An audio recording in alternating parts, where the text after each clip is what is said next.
Your Royal Highness Meghan Markle, congratulations to you both. Thank you. Can we start with the proposal and the actual moment of your engagement? When did it happen? How did it happen? It happened a few weeks ago, early this month, here at our cottage. Just a standard, typical night for us. It's a cozy night. It was what we're doing, just roasting chicken and Roasting having a chicken, trying to roast a chicken. trying to roast a chicken, and it was just an amazing surprise. It was so sweet and natural and very romantic. He got on one knee. Of course. Was it an instant yes from you? Yes, as a matter of fact, I could barely let you finish proposing. I was like, can I say yes now? She didn't even let me finish. She said, can I say yes, or can I say yes now? And then there was hugs and I had the ring in my finger and I was like, can I give you the ring? And she goes, oh yes, the ring. So no, it was a really nice moment. It was just the two of us and I think I managed to catch her by surprise as well. So. Yeah. And this is how long after you first met? It would be a year and a half, Yeah. a little bit more than that. No, just about a year and a that. half, yeah. Which for most people would be quite a whirlwind. Is that how it's felt to you? I don't think that I would call it a whirlwind in terms of our relationship. Obviously, there have been layers attached to how public it has become after we had a good 5-6 months almost with just privacy, which was amazing. But no, I think we were able to really have so much time just to connect, and we never went longer than 2 weeks without seeing each other, even though we were obviously doing a long-distance relationship. So it's we made it work. How did you first meet? Yes, we first met. We were introduced actually by a mutual friend, who We should protect her privacy Protect and her not privacy, reveal yeah. too much of that. And but it was literally through her, and then we met once and then twice back to back, 2 dates in London. Last July, Yes. beginning of July, and then it was, I think, about 3, maybe 4 weeks later that I managed to persuade her to come and join me in Botswana, and we camped out with each other under the stars. And she came and joined me for 5 days out there, which was absolutely fantastic. So then we were really by ourselves, which was crucial to me to make sure that we had a chance to get to know each other. Yeah. But the friend who introduced you, was she trying to set you up? Yes, it was definitely a setup. It was a blind date. It was a blind date, and, for sure. and it's so interesting because we talk about it now, and even then, because I'm from the States, you don't grow up with the same understanding of the royal family, and so while I now understand very clearly there's a global interest there, I didn't know much about him, and so the only thing that I had asked her when she said she wanted to set us up was, I had one question. I said, well, is he nice? Because if he wasn't kind, it just didn't seem like it would make sense. And so we went and met for a drink, and then I think very quickly into that we said, well, what are we doing tomorrow? We should meet again. What are we doing tomorrow? Let's meet again. And then it was like, right, diaries. We need to get the diaries out and find out how we're going to make this work, because I was off to Africa for a month. She was working, and we just said, right, where's the gap? And the gap happened to be in the perfect place. So how much did you, Prince Harry, know about Meghan? Had you seen her on TV? No, I'd never even heard about her until this friend said Meghan Markle. I was like, right, okay, give me a bit of background. what's going on here?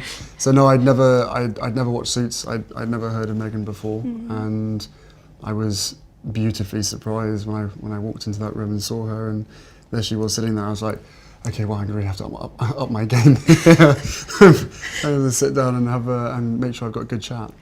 I think for both of us, though, it was really refreshing because, given that I didn't know a lot about him, everything that I've learned about him, I learned through him, as opposed to having grown up around different news stories or tabloids or whatever else. Anything I learned about him and his family was what he would share with me, and vice versa. So for both of us, it was just a really authentic and organic way to get to know each other. And was that quite refreshing for you in the way that you've been brought up, with a lot of people knowing a lot about you? Was it refreshing? Or thinking they know. Or thinking they know. Exactly. Yeah, no, it was hugely refreshing to be able to get to know someone who isn't necessarily within your circle, doesn't know much about me, I don't know much about her.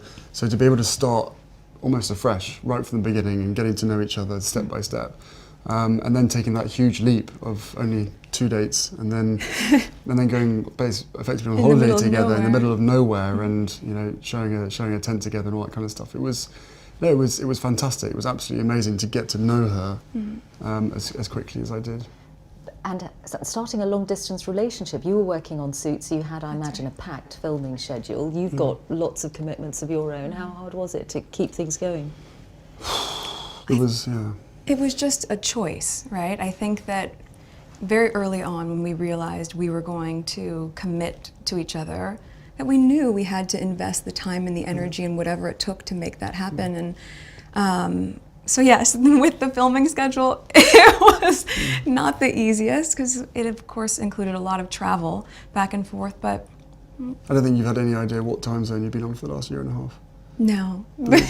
Coming over here 4 days or a week and then going back and then straight into filming the next day, 4 a.m. wake-up calls on a Monday, Yes. straight into set, you know. And Right off the plane and straight to set, yeah, and just coming I'm just back trying and to doing it just again. trying to stay as close as possible, but you know, on 2 different time zones and 5 hours apart does have its challenges. But but we made it work and now we're here, so we're thrilled. But in the case of your relationship, unlike for most people, there's this whole layer of what it means to get involved with someone from the royal family. How much of a sense did you have, Meghan, of the enormity of what you were getting into, what it might mean for your life? I think I can very safely say, as naive as it sounds now, having gone through this learning curve in the past year and a half, I did not have any understanding of just what it would be like. I don't think either of us did that. We both said that, even though we knew that it would be. Yeah, I tried to warn you as much as possible, but I think both of us were totally surprised by the reaction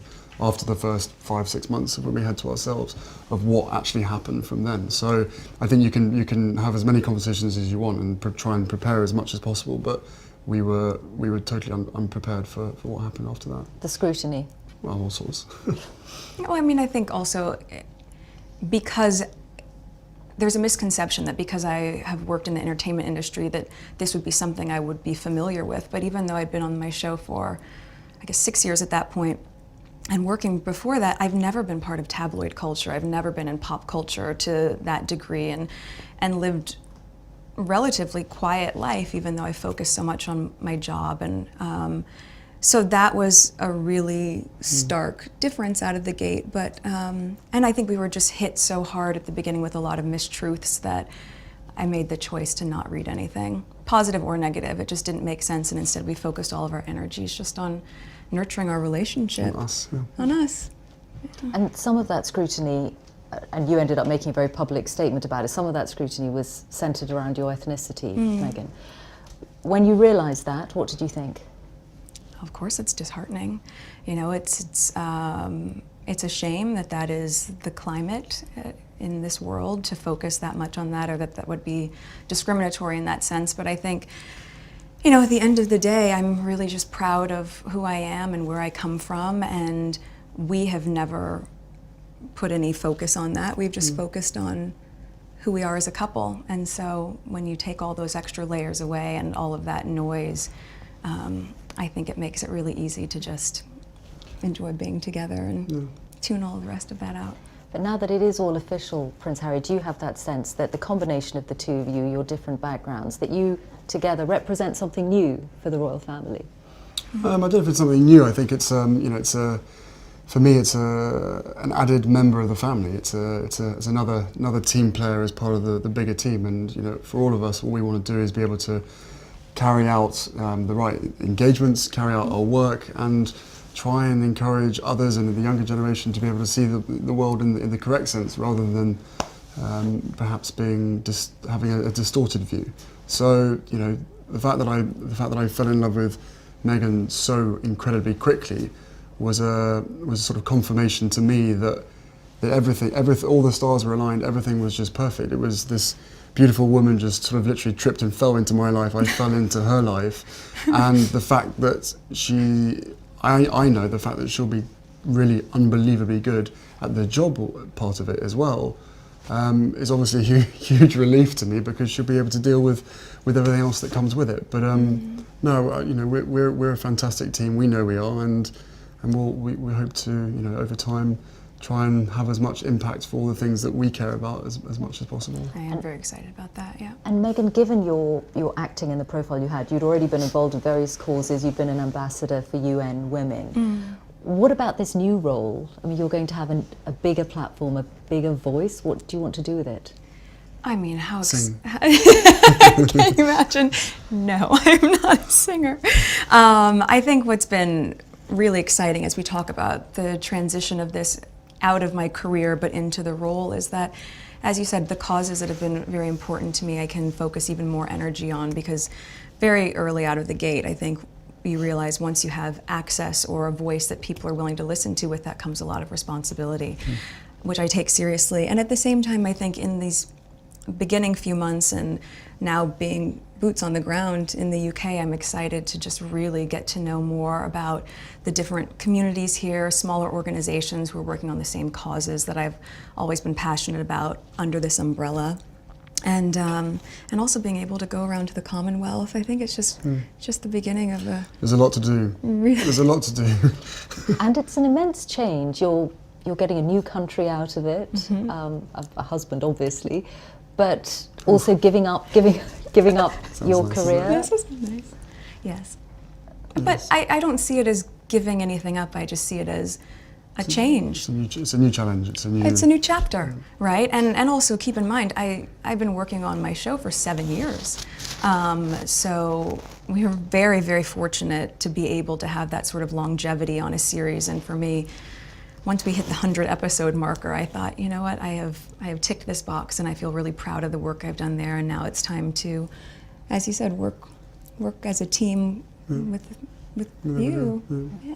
But do you have that sense of responsibility, Prince Harry, for what you're asking Meghan to do? Of course, that sense of responsibility was essentially from day one, or maybe a couple of months in, when I suddenly realised, actually, this is, you know, I know that I'm in love with this girl, and I hope that she's in love with me. But we still had to sit down on the sofa, and I still had to have some pretty, frank conversations with her to say, look, what you're letting yourself in for is, it's a big deal, and it's, it's not, it's not easy for anybody. But I know that, at the end of the day, she chooses me, and I choose her. And therefore, whatever we have to tackle together or individually will always be us together as a team. So, I think she's capable. So nicely said, isn't it? I don't know. But she's capable of anything. And together, as I said, there's a hell of a lot of stuff and work that needs doing.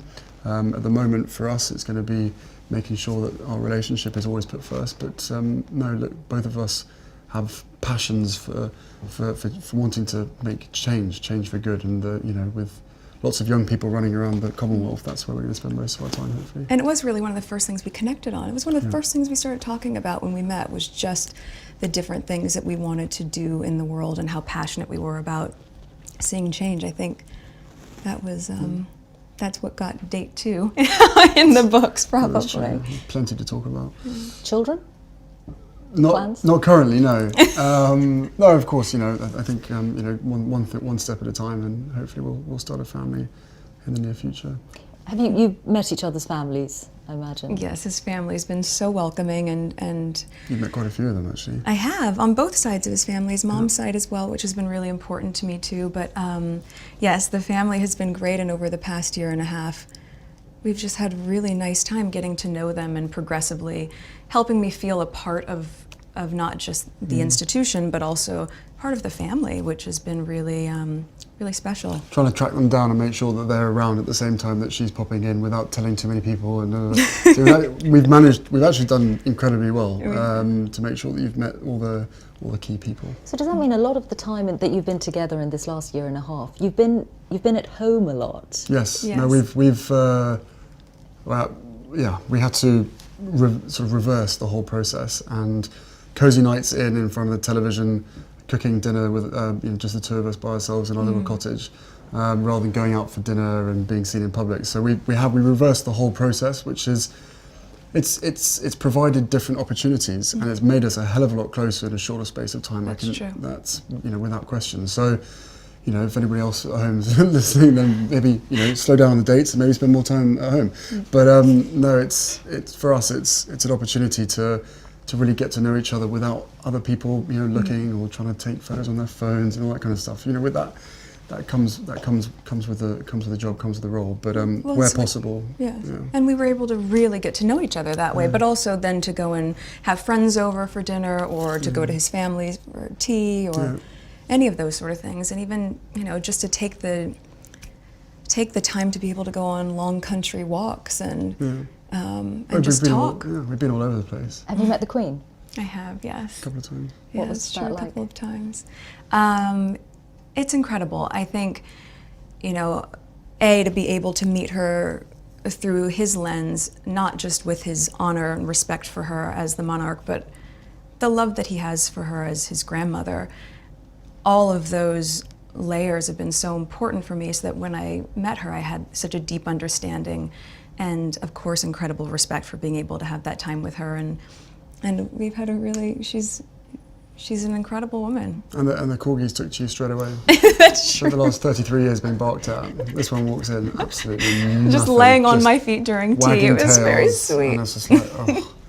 That has to be a good sign. Speaking of dogs, have you brought yours to the UK? Well, I have 2 dogs that I've had for quite a long time, both my rescue pups, and one is now staying with very close friends, and my other little guy he's in the UK. He's been here for a while. Okay, let's hope he adjusts well. And I think he's doing just fine. What was it like introducing Meghan to your father and your brother? What was it like? It was exciting. I mean, I've been seeing her for a period of time when I literally didn't tell anybody at all, and then William was longing to meet her, and so was Catherine. So, they're being our neighbours. We managed to get that in quite a few times now, and Catherine's been absolutely Wonderful. amazing, as is William as well.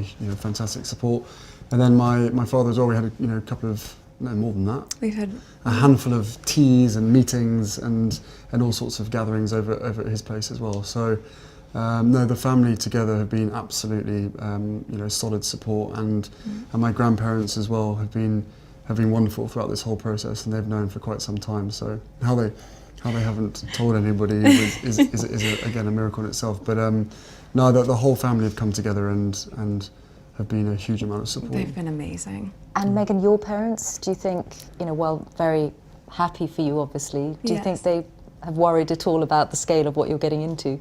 Well, I'm sure at the onset, both my parents and my close friends were concerned because we got very quickly swept up in a media storm that, as I shared, was not part of my life before that. But they also had never seen me so happy, and I think also once my friends, were able to really meet Harry and my mom, who we've spent a lot of time with, who was so much fun. Your mum's amazing. It was just obvious that no matter what we were being put through, that it was just temporary and that we were going to be able to get through that. So everyone was really happy with me. He's talked to my dad a few times, hasn't been able to meet him just yet. But it's all been worth every effort. Yeah, it's been great. Your ring, Oh, yes. tell us about your ring. The ring is obviously yellow gold because that's her favourite, and the main stone itself I sourced from Botswana, and the little diamonds either side are from my mother's jewellery collection to make sure that she's with us on this crazy journey together. And It's beautiful. And he designed it. It's incredible. yeah, Yeah. and make sure it stays on that finger. Of course. What does it mean to you, Meghan, to have those stones on your finger that once belonged to Princess Diana? I think everything about Harry's thoughtfulness and the inclusion of that, and obviously not being able to meet his mom, it's so important to me to know that she's a part of this with us, and I think in being able to meet his aunts and also to be like Julia and just different people who are so important to his mom, I'm able to in some way know a part of her through them and of course through him, and it's incredibly special, and to be able to have this, which sort of links where you come from, and Botswana, which is important to us, and it's perfect. What do you think your mother would have thought of Meghan or said about Meghan? Oh, they'd be thick as thieves, without question. I think she would be over the moon, jumping up and down, you know, so excited for me. But then, as I said, would have probably been best friends with Megan. So no, it is days like today when I really miss having her around and miss being able to share the happy news. But you know, with the ring and with everything else that's going on, I'm sure she's with us. I'm sure she's with us. Yeah, you know, jumping up and down somewhere else. Prince Harry, Meghan Markle, thank you both very much. Thank you so much. Thank you very much.